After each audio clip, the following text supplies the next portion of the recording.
Lisa Mariana, wang dan luka yang tak kunjung reda. Di sebuah ruang kecil di pinggiran Jakarta, seorang perempuan duduk termenung di balik jendela berdebu. Namanya Lisa Mariana. Namanya tiba-tiba saja di buah bibir. Televisi, media sosial, hingga grup WhatsApp ibu-ibu komplek semua membicarakannya. Bukan karena prestasi atau kebahagiaan, tapi karena pengakuannya bahwa ia punya anak dari seorang tokoh besar, mantan Gubernur Jawa Barat Ridwan Kamil. Awalnya, publik simpati. Banyak yang menyebut Lisa sebagai perempuan kuat yang berani bicara demi anaknya. Tapi semuanya mulai berubah ketika satu kabar mencuat permintaan bayaran 150 juta untuk tampil di podcast Pablo Benua. Kabar itu datang langsung dari Pablo sendiri. Ia berkata, Lisa minta 150 juta, bahkan dia nggak mau datang ke studio. Cuma suaranya aja yang boleh dipakai. Pablo mengaku terkejut. Bagi dia, permintaan itu terlalu tinggi, kayak minta bayar ke langit, ujarnya. Dari sinilah simpati publik mulai goyah. Komentar-komentar mulai berubah. Nada dari dukungan jadi curiga. Dari rasa kasihan jadi tanya, apa benar Lisa cuma ingin memperjuangkan hak anak atau ada motif lain? Di sisi lain juga bicara ia mengaku pernah ditawari uang 2 miliar. Bukan main. Katanya ada orang yang datang mengaku sebagai utusan Ridwan Kamil meminta agar Lisa membuat klarifikasi bahwa semua cerita tentang perselingkuhan adalah karangan.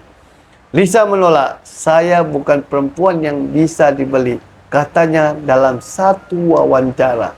Tapi klaim itu langsung dibantah oleh Atalia Prataya, istri Ridwan Kamil. Kami tidak pernah mengutus siapapun. Saya bahkan tidak tahu soal itu, ucap Atalia. Tegas, matanya tampak kecewa, tapi tenang.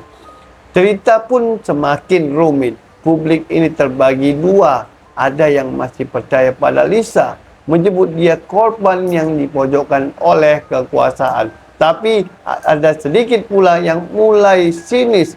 Kalau benar ingin memperjuangkan hak anak, kenapa minta bayaran mahal? Begitu kata mereka. Lisa sendiri belum bicara lagi soal permintaan uang itu. Tak ada klarifikasi, tak ada video tanggapan, hanya sunyi.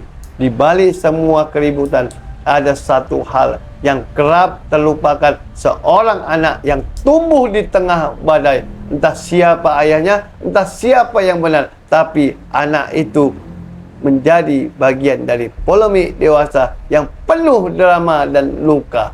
Sementara publik terus berspekulasi, Lisa duduk di ruang kecilnya, menatap langit mendung di luar jendela.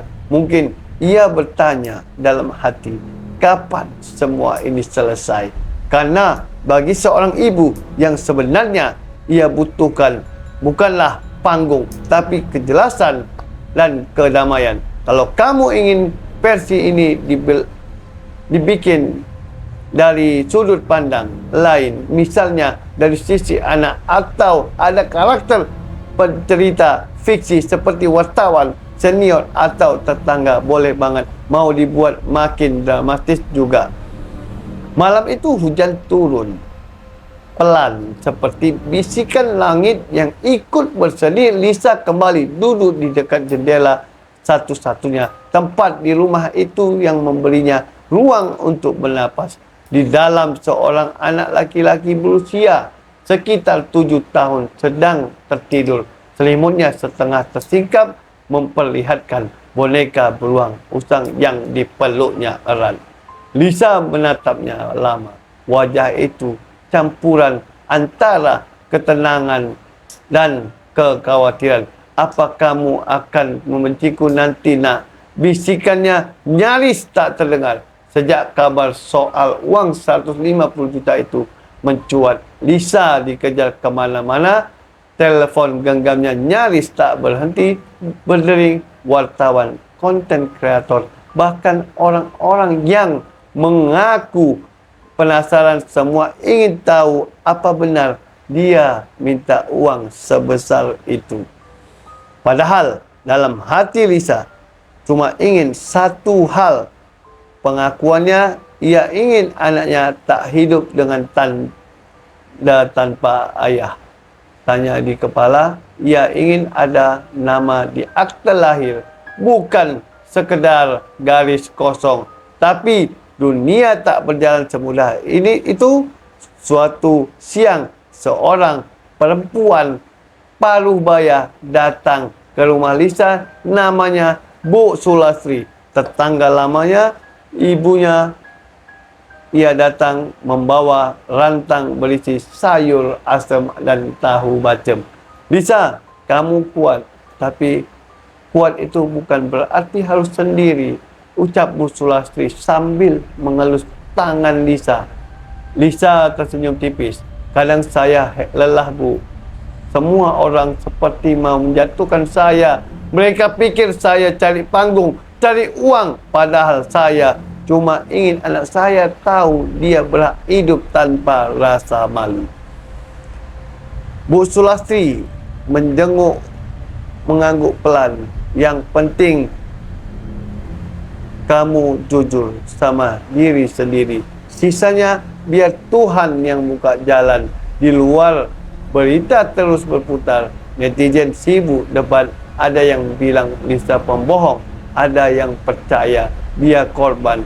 Di media sosial namanya naik turun seperti grafik saham. Tapi Lisa tahu di balik semua itu tak ada satupun dari mereka yang benar-benar tahu rasanya ditinggal dalam diam. Lisa kembali masuk ke kamar, memandangi anaknya yang masih lelap. Ia merapikan selimut lalu berbisik, "Ibu gak sempurna, nak, tapi ibu akan terus berjuang, bukan untuk uang, bukan untuk sorotan, tapi untuk kamu." Dan malam itu, untuk pertama kalinya sejak badai itu datang, Lisa tersenyum sedikit. Mungkin belum ada kejelasan, mungkin dunia belum berpihak padanya, tapi ia tahu cinta seorang ibu tak akan pernah berhenti bertarung. Kalau kamu mau, cerita ini bisa terus dilanjutkan sampai ke titik konflik besar, atau titik balik Lisa mau dibuat lebih dalam secara emosional, atau justru muncul tokoh baru. Pagi yang cerah, namun di dalam hati Lisa awan gelap masih menggantung. Anak kecil yang tidur nyenyak di sampingnya kini mulai terbangun, menggosok matanya dan tersenyum manis. Senyum yang seakan bisa menyembuhkan semua luka meskipun hanya untuk sesaat. "Selamat pagi sayang," ucap Lisa sambil membelai rambut anaknya. "Selamat pagi, Bu," jawab si anak dengan suara ceria yang seolah tak mengerti betapa berat beban yang harus ditanggung oleh ibunya. Lisa tersenyum meski niat hatinya bergejolak. Di luar sana, dunia tak kenal ampun. Dunia melihat hanya sebagai perempuan yang menuntut perhatian, bukan sebagai ibu yang berjuang agar anaknya punya masa depan yang lebih terang. Dan sejak kontroversi itu meletus, semuanya menjadi lebih sulit. Semuanya orang ingin mendebat, menganalisis, dan menghakimi. Tapi siapa yang benar-benar peduli dengan perasaan seorang ibu yang ditinggalkan dalam kebingungan? Hari itu tiba-tiba teleponnya berdering lagi. Kali ini dari nomor yang tidak dikenal. Lisa menatap layar senyap, ragu, namun akhirnya ia memutuskan untuk menjawabnya. "Lisa, ini saya, Fira. Kita pernah ketemu beberapa kali. Ingat?" Suara seorang perempuan terdengar di ujung telepon. Fira, seseorang yang pernah menjadi teman dekatnya beberapa tahun yang lalu, yang kini sudah menjadi seorang jurnalis. Fira memutuskan untuk meneleponnya setelah membaca semua pemberitaan tentang Lisa.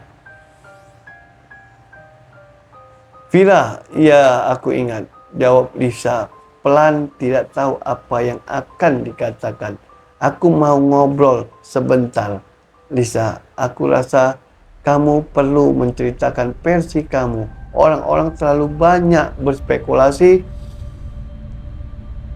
tentang kamu. Jangan biarkan mereka terus menghakimi tanpa tahu kebenarannya, kata Fira dengan nada serius.